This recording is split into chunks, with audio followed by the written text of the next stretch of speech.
அத்தனை செல்வமும் உன்னிடத்தில் நான் பிச்சைக்கு செல்வது எவ்விடத்தில் வெறும் பாத்திரம் உள்ளது என்னிடத்தில் அதன் சூத்திரமோ அது உன்னிடத்தில் ஒரு முறையா இருமுறையா பல முறை பல பிறப்பெடுக்க வைத்தாய் புதுவினையா பழவினையா கணம் கணம் தினம் என்னை துடிக்க வைத்தாய் பொருளுக்கு அலைந்திடும் பொருளற்ற வாழ்க்கையும் துரத்துதே உன் அருள் அருள் அருள் என்று அலைகின்ற மனம் இன்று பிதற்றுதே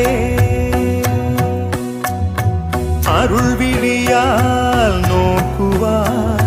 மலர்பதத்தால் தாங்குவாய் உன் திருக்கரம் என்னை அரவணைக்குனதருள் பெற